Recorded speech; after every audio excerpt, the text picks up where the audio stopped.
Louisiana and New York City is two completely different, kind of the same, you know what I'm saying, but it's two completely different places. Right.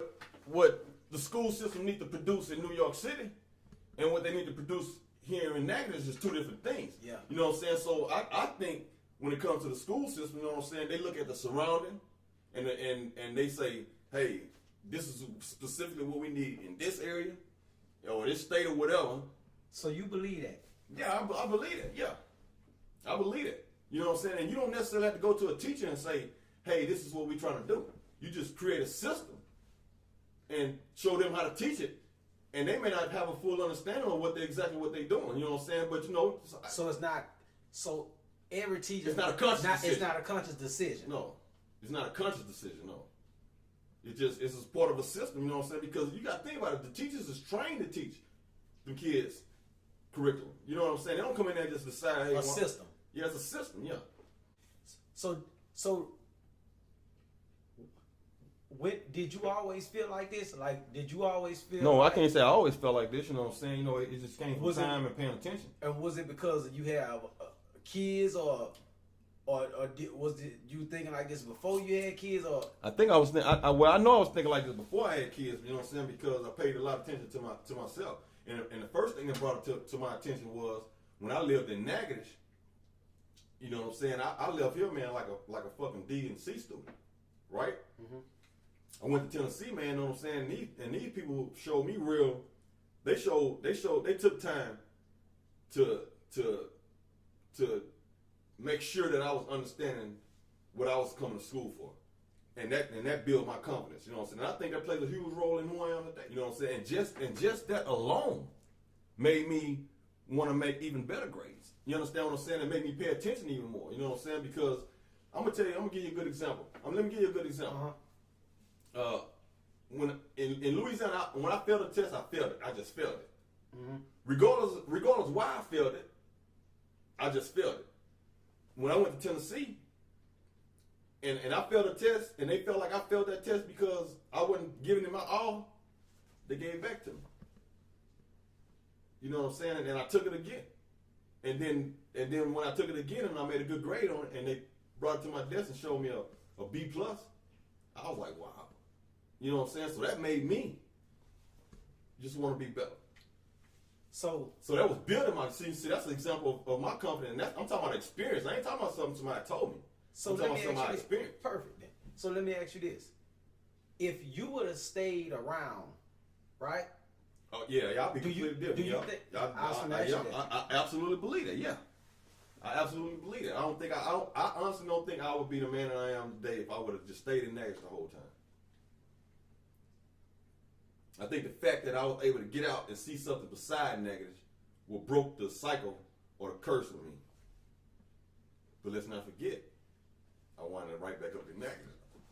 Yeah, I understand. I understand that, but and that may be for a reason. You could be equipped with the. Yeah, that may be a reason. That's probably why I'm here right now today, having this conversation.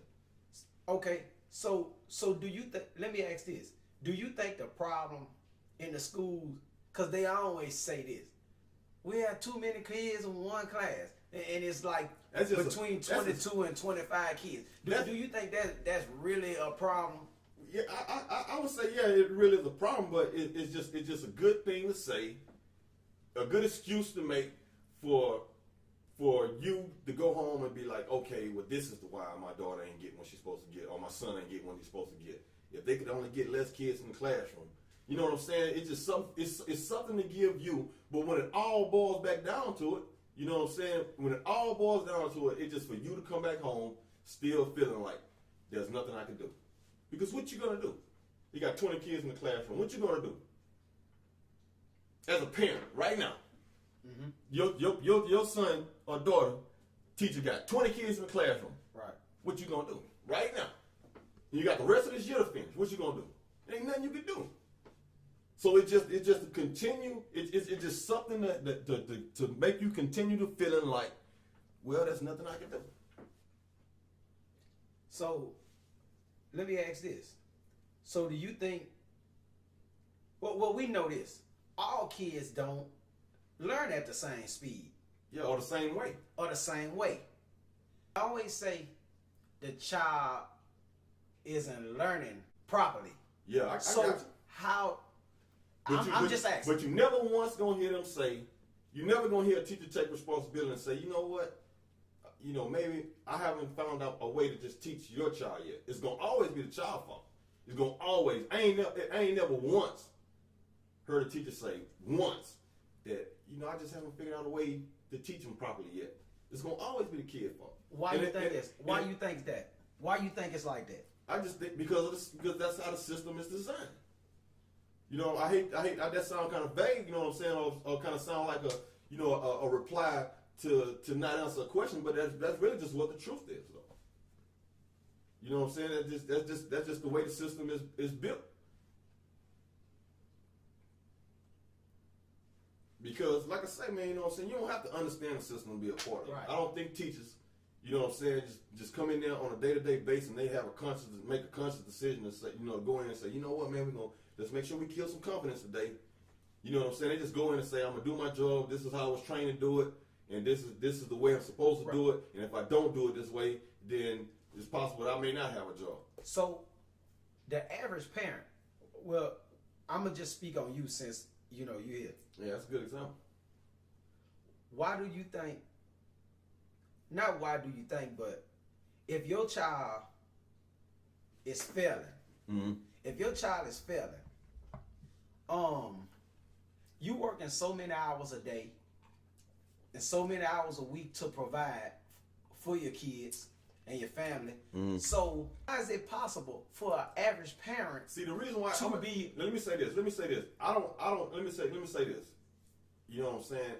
See, I know where you finna go, and that's a hard conversation because the average person gonna say that that's an excuse, and it's actually reality, and it's a good argument, and it's a valid point.